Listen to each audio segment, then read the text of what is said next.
Assalamualaikum warahmatullahi wabarakatuh, teman-teman yang ada di rumah. Berjumpa kembali dengan Ustadz Taufik di sini. Di video kali ini kita akan belajar pendidikan agama Islam, yaitu tentang iman kepada malaikat-malaikat Allah.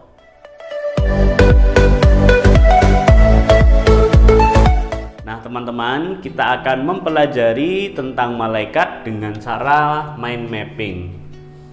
Iman kepada malaikat Allah adalah sesuatu yang harus kita percaya bahwa makhluk Allah yang disebut dengan malaikat adalah makhluk yang menjadi pilihan Allah untuk melaksanakan tugas-tugas tertentu yang Allah berikan kepadanya. Nah, kemudian iman kepada malaikat merupakan rukun iman yang kedua. Rukun iman yang pertama, kalian masih ingat, yaitu iman kepada Allah, iman kepada malaikat, iman kepada kitab, iman kepada nabi dan rasul, iman kepada hari akhir, dan yang keenam yaitu iman kepada qada dan qadar. Jadi kita harus percaya nih bahwa ada makhluk yang disebut dengan malaikat yang senantiasa menjalankan perintah Allah. Kemudian malaikat ini bersifat ghaib. Ghaib artinya tidak bisa dilihat, tidak bisa didengar, tidak bisa dipegang, dan tidak bisa dijangkau oleh panca indera kecuali oleh para nabi dan rasul yang diizinkan oleh Allah Subhanahu wa Ta'ala. Kemudian malaikat ini diciptakan dari nur ataupun cahaya, berbeda dengan manusia yang diciptakan dari tanah. Kemudian kita lanjut, teman-teman. Malaikat merupakan makhluk yang paling taat kepada Allah Subhanahu wa Ta'ala. Malaikat ini selalu mengerjakan perintah-perintah Allah, dan kalau sesuatu itu dilarang oleh Allah, pasti mereka juga akan menjauhinya.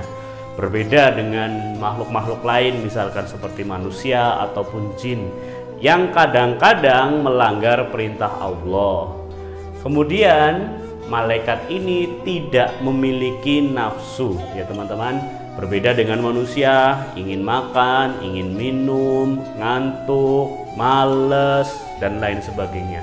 Kalau malaikat ini, dia selalu senantiasa bertasbih kepada Allah dan mengerjakan semua perintah Allah Subhanahu wa Ta'ala.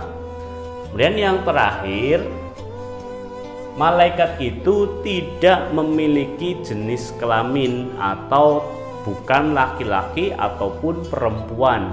Berbeda dengan makhluk-makhluknya yang memiliki jenis kelamin laki-laki maupun perempuan.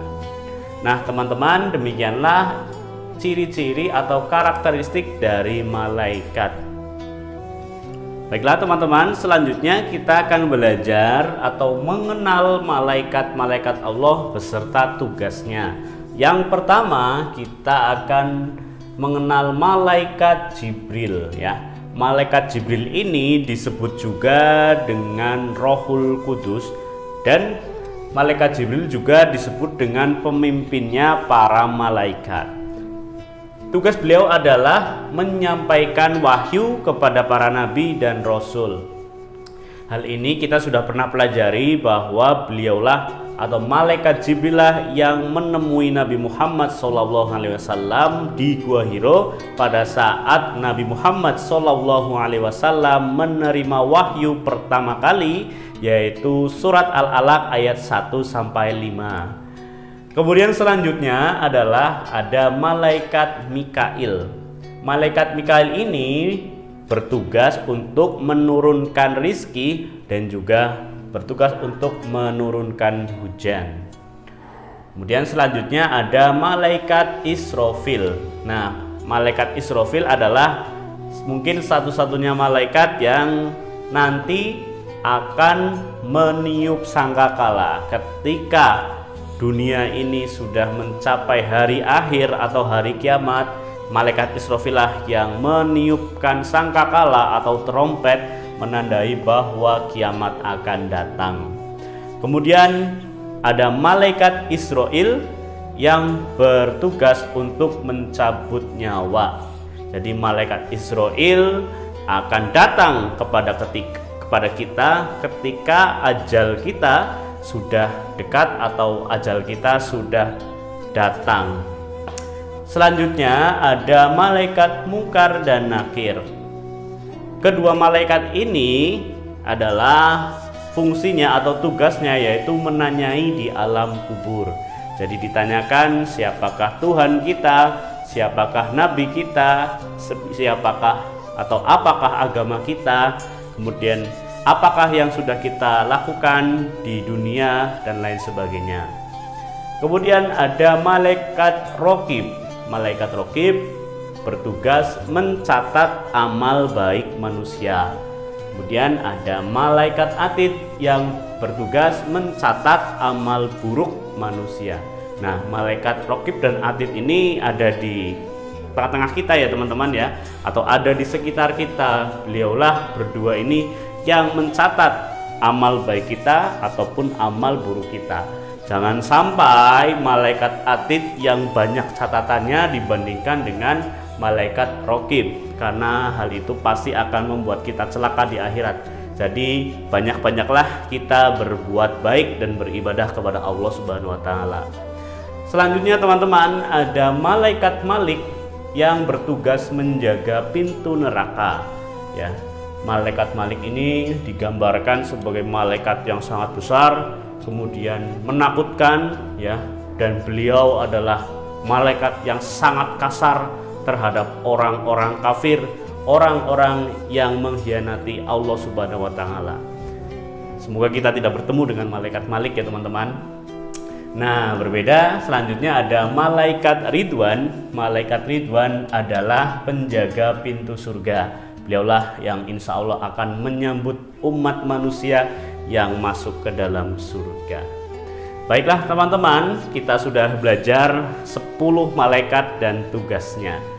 Sebagai umat Islam, kita harus mempercayai bahwa malaikat-malaikat ini adalah malaikat yang diutus oleh Allah untuk menjaga atau untuk bekerja dengan tugasnya masing-masing. Jadi ada beberapa hikmah yang bisa kita petik. Yang pertama, kita ingat bahwa setiap apa yang kita lakukan ada malaikat yang akan mencatat amal baik kita ataupun mencatat amal buruk kita, sehingga kita harus selalu berbuat baik di dunia ini. Ada pula malaikat mungkar dan nakir yang akan menanyai kita di alam kubur. Jadi buat teman-teman, marilah kita selalu mengimani iman Islam sampai kita akan meninggal nanti, ketika kita akan bertemu dengan malaikat Israel atau malaikat pencabut nyawa, kita dalam keadaan husnul khotimah atau dalam keadaan muslim. Kemudian teman-teman, kita juga senantiasa mensyukuri apa yang telah Allah berikan kepada kita melalui malaikat Mikail, sehingga kita akan terus dekat dengan Allah. Jangan pernah kita mengeluh, karena rizki Allah itu sebenarnya sangat banyak. Lebih banyak rizki yang Allah berikan daripada yang kita syukuri. Nah, kemudian kita juga harus mengimani bahwasannya nanti kita harus percaya bahwa ada hari akhir, dan ketika malaikat Israfil meniup sangkakalanya, maka hancurlah alam semesta ini ya. Kemudian lahirlah atau masuklah kita ke dalam dunia yang baru, yaitu atau alam yang baru, yaitu alam akhirat. Demikian teman-teman pelajaran hari ini, semoga kita senantiasa diberikan kesehatan oleh Allah Subhanahu wa taala sehingga kita mampu melakukan kegiatan-kegiatan yang positif, melakukan kegiatan-kegiatan yang baik, dan teman-teman di rumah selalu bisa rajin beribadah, rajin mengaji dan membantu orang tua. Ustadz Taufik ucapkan terima kasih sudah belajar hari ini. Tetap semangat. Assalamualaikum warahmatullahi wabarakatuh.